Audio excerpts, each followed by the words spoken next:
Hello there, good evening and welcome to Political Lens. I am Chukwuma Okoro and today we will look at the public gatherings and convoys in Kogi State, which was hurriedly declared by Governor Usman Ododo to stop NATASHA Akpoti-Uduaghan from her planned homecoming today. Oh well, let's bring in our guest. We are joined by Barrister Henry. Now, Barrister Ikine is a legal practitioner, public affairs analyst, and the National Legal Advisor, Committee for the Defense of Human Rights, CDHR. Good evening, Barrister Henry Ikine, and welcome to Political Lens. Good evening, and thank you for having me. It's my pleasure. Big time, Henry. Good to see you again. It's my pleasure to see you too this evening. All right, now let's get into it. The Kogi State government has placed a ban on rallies, you are aware, and public gatherings in the state over what it called credible security reports. Well, in a statement on Monday, Kingsley Fong, Commissioner for Information, said the move is to prevent any form of security breach that might destabilize the state. Well, this comes amid the homecoming ceremony planned for NATASHA Akpoti-Uduaghan, Kogi Central Senator, scheduled for today, Tuesday, the 1st of April. Well, Fangwa said Kogi has witnessed a peaceful Salah celebration, but some security threats are threats of the state. He added that intelligence reports indicate that some persons are planning to stage some violent rallies in the guise of political and religious agitations in Kogi Central. Well, Fangwa noted that the state government has directed that any individual entering Kogi with a convoy of security personnel must obtain prior clearance from state commands of the deploying services. He said, and I quote, copiously, well, in Kogi Central, intelligence at our disposal points to the fact that some elements are planning to stage some violent rallies in the guise of political and religious agitations. Well, this is to create a platform for wanton destruction and breakdown of law and order. These flashes of disturbances are raising tension in the state and threatening to breach public peace and security. Well, in view of this and effective immediately, the Kogi State government has placed a total ban on all forms of rallies or public gatherings that have the potential to disrupt public peace. Well, this decision has been stated by intelligence reports indicating that certain individuals are plotting to infiltrate the state under the guise of organizing rallies, using fake security personnel to foment trouble and compromise the security of law-abiding citizens of our dear state. Well, while the government recognizes the constitutional rights of citizens to gather and express themselves, security considerations must take precedence in the interest of public safety. As such, no individual, group or organization is permitted to hold any form of rally within the state until further notice, unquote. Now, this is coming from Friday from the Commissioner for Information of Kogi State. Barrister Henry, surprisingly, NATASHA didn't use any convoy today as she entered Kogi State to a tumultuous welcome reception by the same people that want to recall her. Now, Barrister Henry, you are the National Legal Advisor to the Committee for the Defense of Human Rights, CDHR. Can you educate us on the legal propriety of this declaration and the extent it breaches the fundamental rights of the freedom of movement and association for individuals as guaranteed by the Constitution of the Federal Republic of Nigeria? And in specifics, NATASHA entered Kogi State today, not with a convoy, but with a helicopter. She landed with a helicopter. Did she break any law today?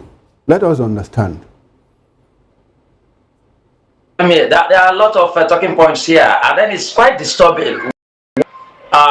We profess to be a democrat, and then constitutional democracy in that regard, but state authorities, state agents will go the roundabout way to stifle the people's rights. It's common that the guaranteed rights of citizens to associate, to assemble, and to move should not be hindered unlawfully, unjustifiably, and unreasonably. Now, these are not provisions that are only in our Constitution, but in international human rights instruments that Nigeria has ratified, and in fact, even domesticated. The African Charter on Human and People's Rights, the International Covenant on Civil and Political Rights, and of course the Universal Declaration of Human Rights, and then down to our Constitution.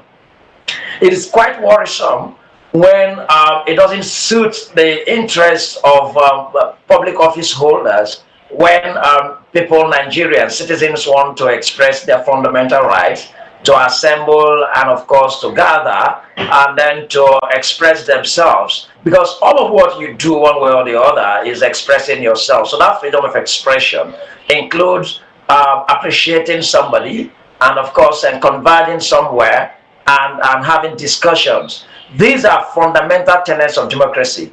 And then one of the strongest pillars of democracy is human rights, the protection of the rights of citizens, and it's a positive obligation of state to always protect the rights of citizens. But it's excusable when Nigerians and Nigerian politicians, particularly those who are quite undemocratic but hold public offices, would want to go the roundabout way, make declarations and proclamations as done now by Odudu. And then it's not new. We have had situations in Rivers State when the former governor would also make decrees and proclamations, declare curfew, just because they want to frustrate certain citizens to enjoy their rights. So for me, generally, that proclamation is unconstitutional.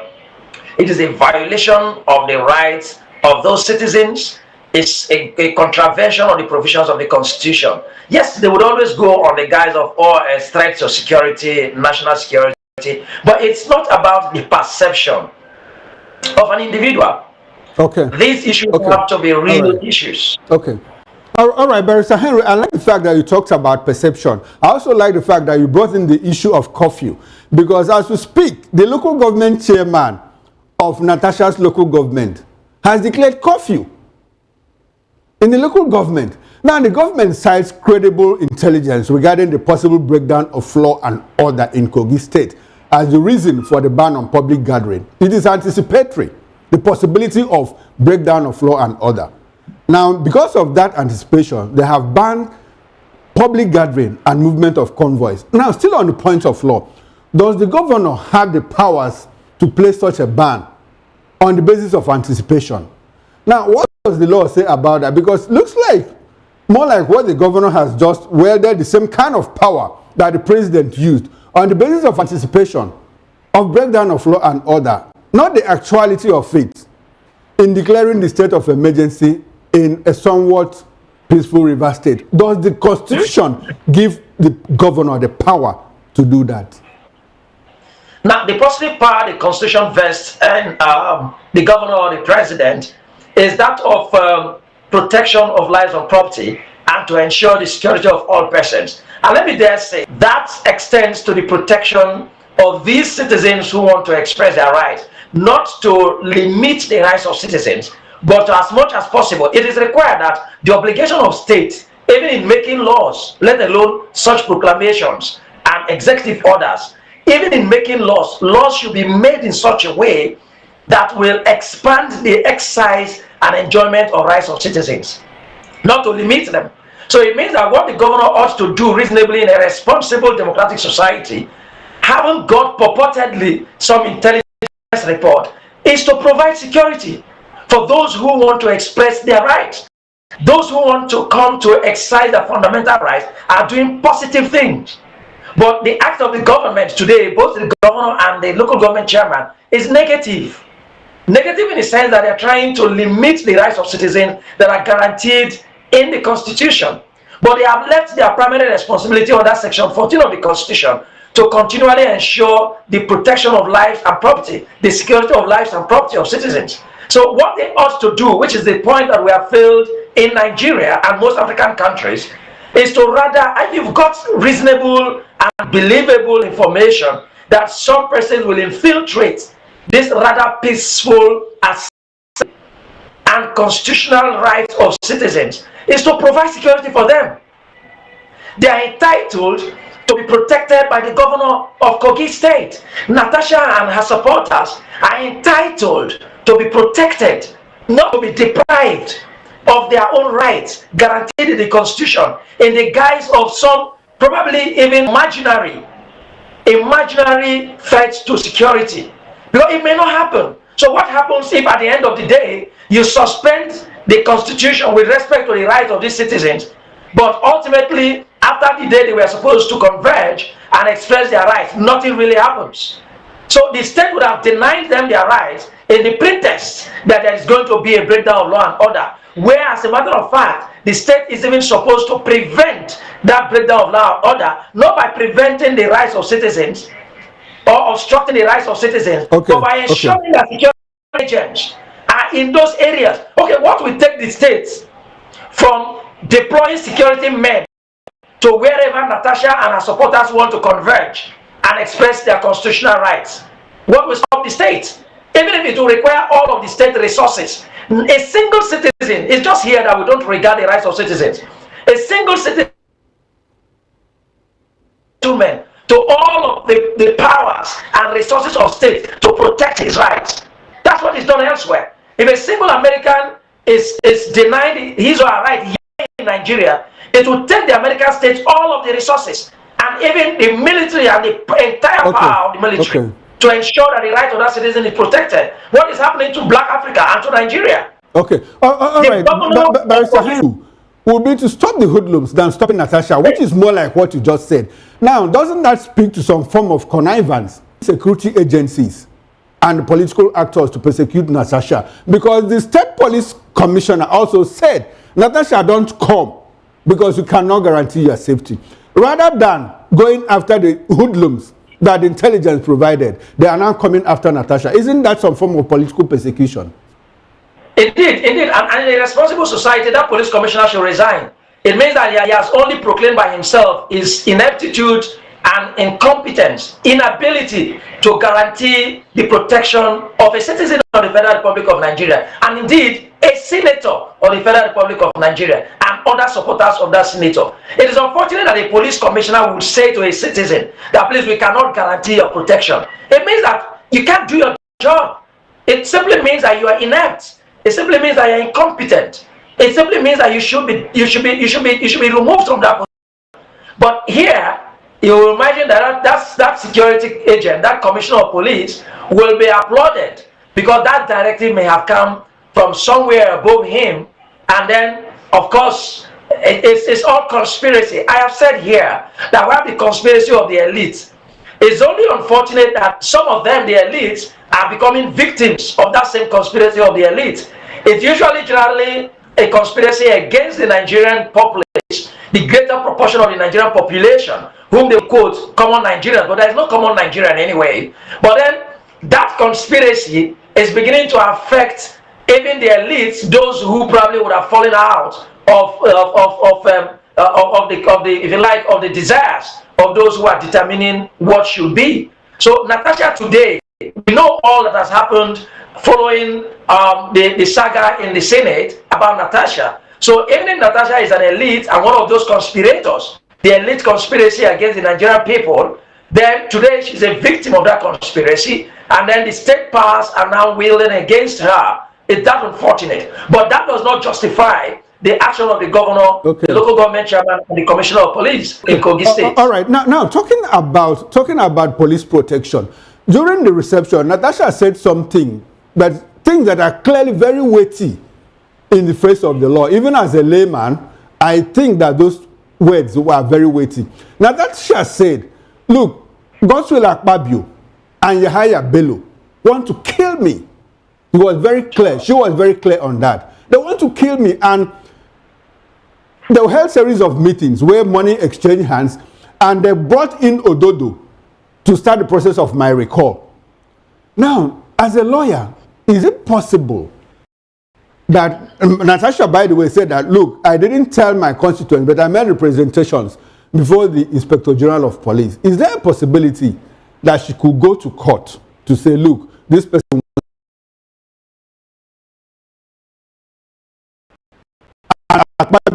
be on that investigation? Is there a possibility that it will happen in that way?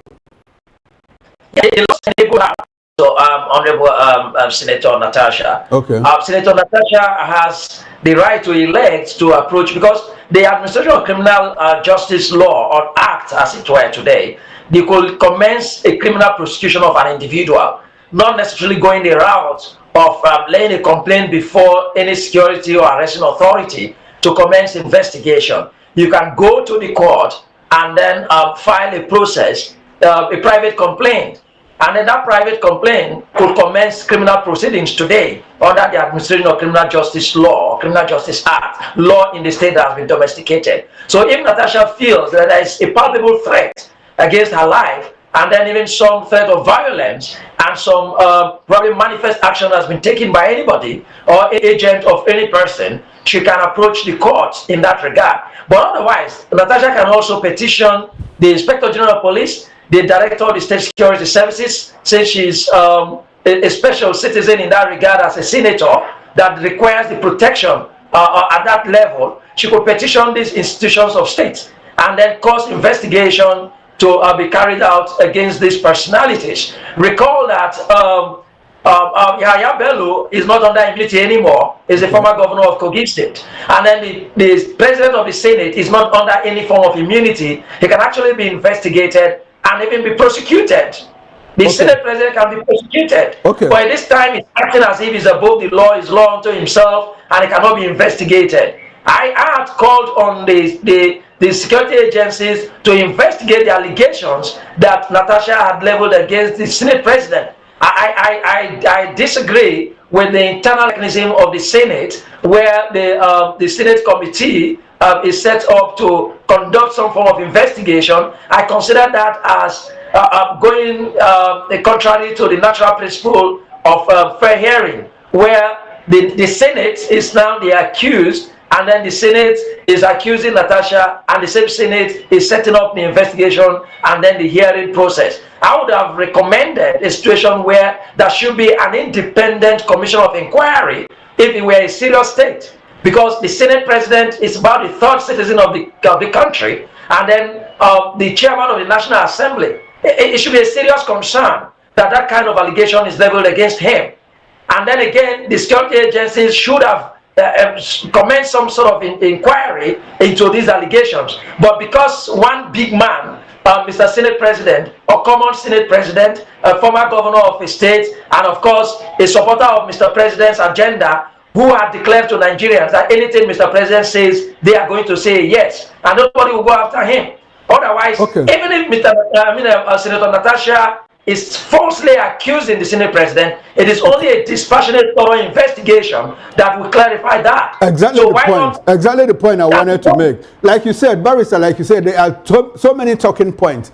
Now, on the flip side, because, like I said, these accusations are very weighty. What it clearly means that Yahya Bello and AKPABIO can as well approach the courts, you know, to say, look, she needs to provide evidence that we are trying to kill her. Now, let's move away from that. You talked about that there should have been an independent commission within the Senate to try Natasha's... Outside of the Senate. I wanted a situation where we should isolate Mr. Godswill AKPABIO as an individual, because the offenses alleged against him not to be committed by the Senate. Okay, so who will take the responsibility to set up that independent commission? That's the problem. It should have been Mr. President. But he wouldn't do so.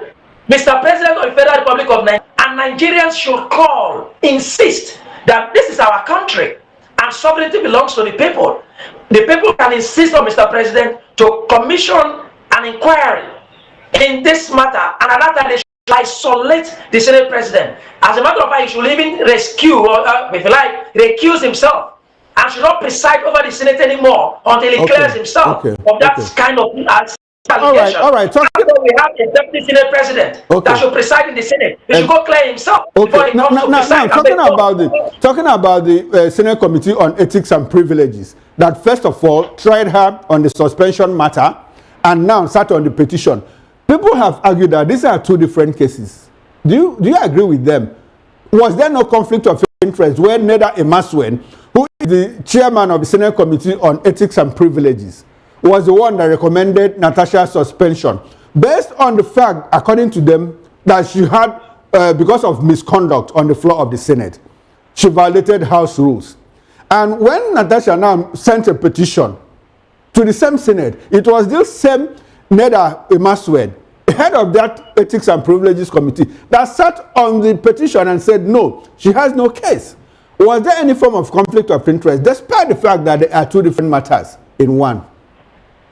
Absolutely. That's actually even what interest means, where you have acted even as lawyers, right?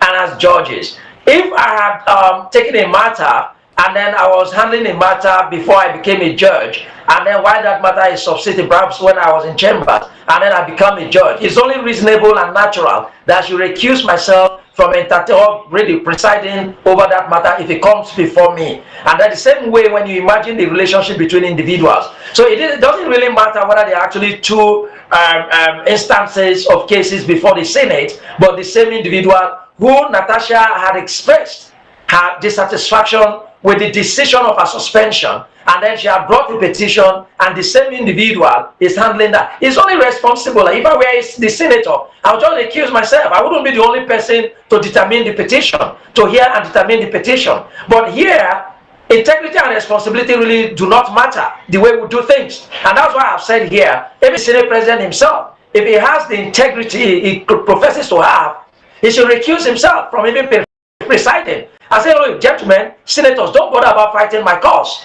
Let me go clear myself. Deputy Senate President, preside for the meantime, and let me take out all of these actions. If I'm sure that I'm not culpable in any way, I institute some defamatory actions against Natasha, and then I also present myself to be investigated on the criminal allegations that Natasha had leveled against me. But that will not happen in Nigeria. And it's only in Nigeria we'll find also where the senators will be shouting down and hauling down Madam Senator Natasha, even when it's the same person that will have to entertain all of these issues. So Natasha, as far as she's concerned, she's not satisfied with all of these investigations within the Senate. And that's why, for me, the point I am even raising about the Senate president, I'm even less concerned about the other senators if they are actually even displaying conflict of interest. But the Senate president as an individual is a principal personality in Nigeria. Okay. Is the head of an organ of the government of the Federal Republic of Nigeria, and then again the chairman of the National Assembly. When certain allegations, let me refer us to just two examples outside here. Okay. When the president of the United States of America, the former president Bill Clinton, I mentioned this earlier, had the saga of Monica Lewinsky. What happened in the United States? It was a serious issue. It led to an impeachment proceeding, because they value the personality that occupies such exalted position in the United States. And it's not just about her personal behavior, but we have found a president where some persons were protesting in Akwa Ibom State, and they say, is that the husbands. We're not talking about traditional practices in Akwa Ibom State. We are talking about a personality in the Senate president. Then back here, we find a wife of the Senate president who is talking about, oh, my husband. Well, we're not talking about that. We're talking about the person of the Senate president. If we're serious here about who is occupying our positions, then of course the Senate president should stand out of these allegations against him. Okay. It is not a collective responsibility of members in the Senate. Okay. Then again, back to Kogi State, sorry, just a second. It's unfortunate, really. We make the kind of proclamations he is making, and then you want to restrain the people who elected, I'm talking about senatorial district, the people who elected this senator, and they want to meet their senator. What is democracy? Where is democracy if there is no such freedom? Okay. Barrister Kino, yes. The purported recall. Who are the people that were to recall Natasha if this mammoth crowd or her constituents are coming to welcome her? Okay, but Barrister Henry, I'm glad that we are back to what is going on in Kogi State. Now, there was a question that we missed. I didn't get to answer it in specifics. Now, as this ban lasts, does the law forbid someone like anybody or someone like Natasha, who, by the way, has become a politically exposed person, from receiving visitors to her home, who might troop to her house en masse, for one favor or the other? Does that constitute a violation of the law, of the ban on public gathering? What level of breach would that constitute in the face of the law? And I ask again pointedly, the way Natasha came in today into Kogi State, did she violate any law? Especially as that order made by the governor has not been vacated by any court. Did she commit any infraction on the law? No, not at all. Natasha has not committed any violation of any extant law to the best of my knowledge, let alone the questionable proclamation as though it's a decree of the governor of Kogi State. It has to be, before you take any course of action and challenge anybody or bring before you trigger the jurisdiction of the court to determine in violation of the law, there has to be that law in existence. So I am not aware of any violation by Natasha in traveling to her home state. And you cannot legitimately even make a law to restrain the movement of people. So Natasha could not have been restrained. Yes, but barrister, the governor used his executive. Excuse me, barrister. The governor used his executive powers given to him by the Constitution of the Federal Republic of Nigeria to say no public gathering until further notice. And there was public gathering around Natasha's area. It is no law. In a democratic society, I had had this, my view, when we had these executive orders in Rivers State, and we had the argument that those orders were no law. Research can be conducted. The executive orders of the if the executive, I think the governor makes a proclamation and he so wills that proclamation to become a law, it should send it as an executive bill to the House to pass. Now, for me, whatever is happening in Kogi State, as it had happened here in Rivers State and elsewhere, Natasha into Kogi State, whether she went in an aircraft, a helicopter, or by road, cannot be a restriction, a justifiable restriction in any way, and a violation of any law, in my view. Okay. Then you ask the second part of it.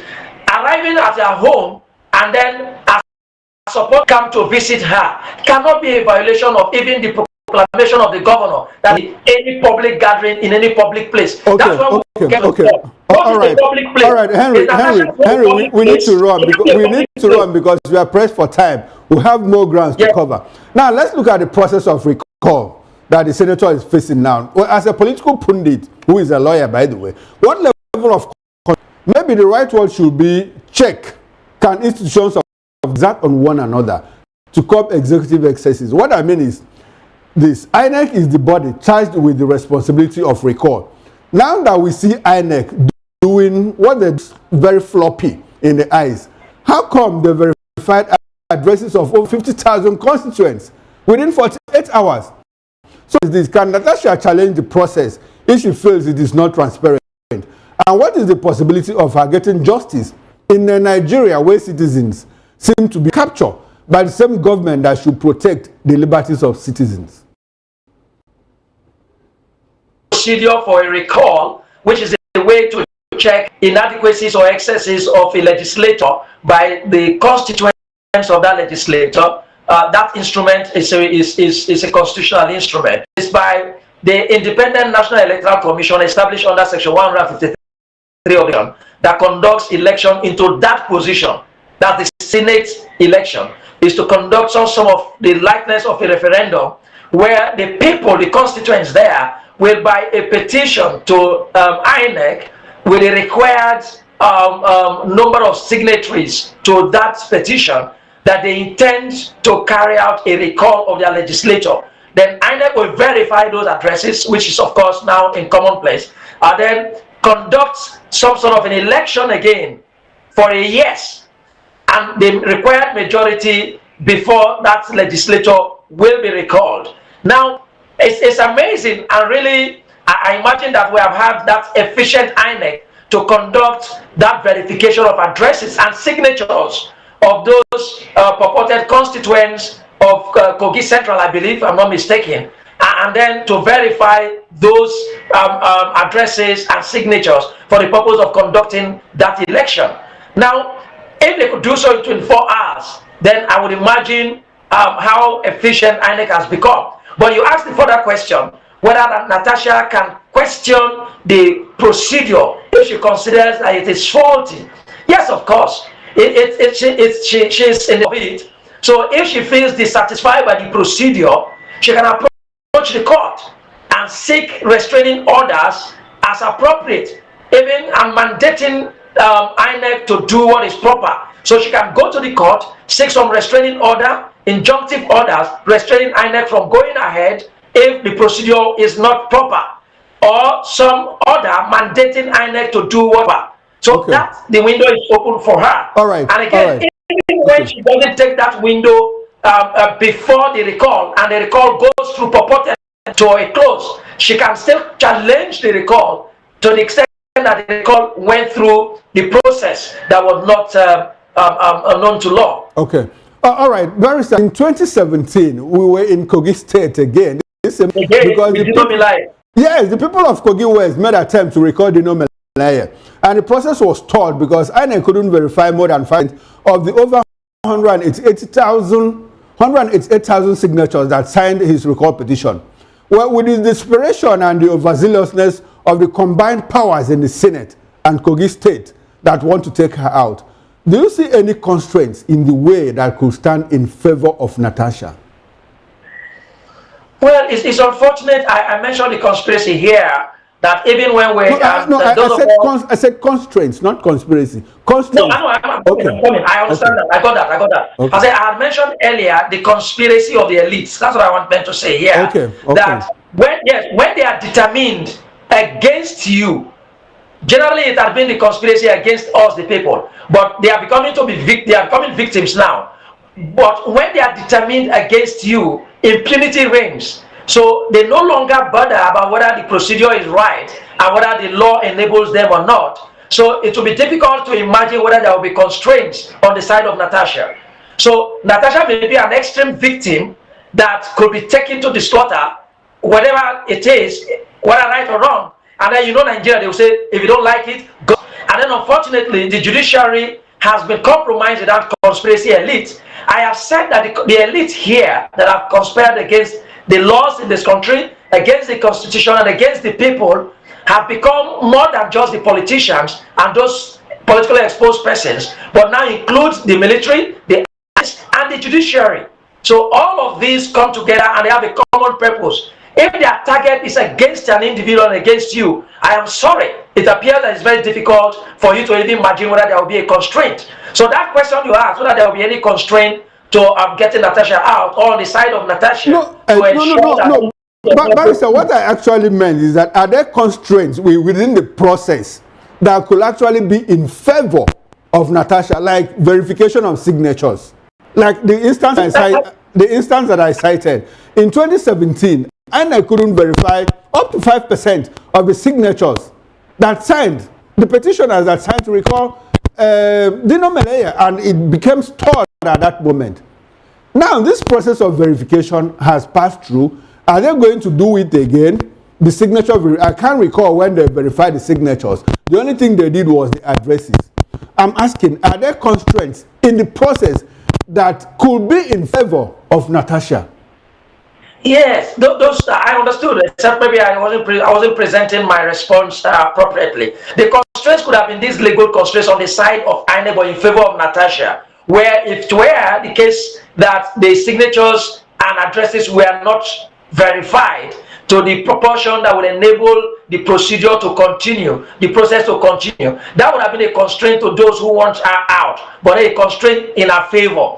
Or again, even when the signatures are verified and addresses are verified, there's yet another hurdle, yet another stage, where it will be the proper voting, the proper confirmation. So even when addresses are verified, things can change. That at the end of it, when the people could actually come out to the recall should actually be effective, then they may not really achieve that required vote of the people of Kogi Central. Okay. That could be to INEC and then even to those who want her out, including the Senate President and the former governor of Kogi State. Okay.